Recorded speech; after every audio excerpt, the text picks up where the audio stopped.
On an autumn afternoon, a large mantis stood swaggering in the middle of a country dirt road. It waved its scythe like forelimbs, scaring nearby small insects into fleeing.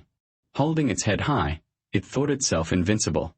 Dust swirled in the distance as an ox cart loaded with grain rumbled closer, wheels thudding dully on the road.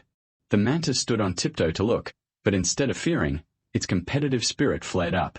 A small cricket hopped over, waving antennae to urge it to move. But the mantis ignored the warning, arched its body, tensed its forelimbs, and struck a fighting pose, vowing silently to stop the cart.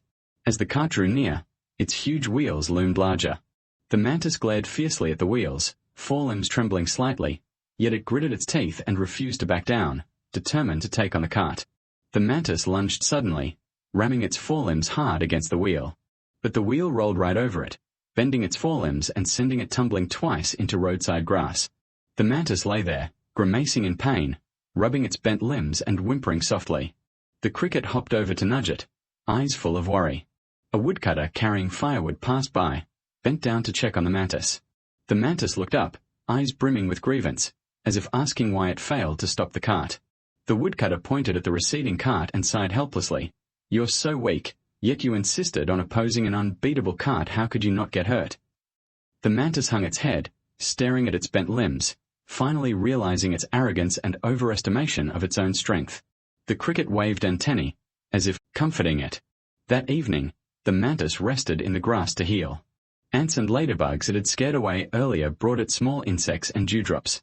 The mantis accepted politely, no longer putting on an arrogant air. Early the next morning, another ox cart approached.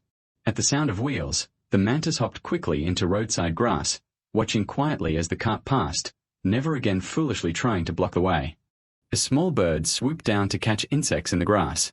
This time, the mantis did not act recklessly. Instead, it bided its time, rushed forward waving forelimbs, and scared the bird away. The small insects hid behind it, eyes full of admiration. Under the village tree, the woodcutter told the story to gathered children. That mantis tried to stop an ox cart with its tiny arms. This is what we call the mantis trying to halt the chariot, overestimating one's strength and acting against impossible odds, only to get hurt in the end. Key takeaway.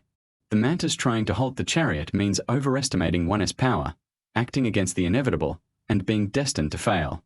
It reminds us to understand our own capabilities, avoid attempting the impossible, and never act recklessly against overwhelming odds.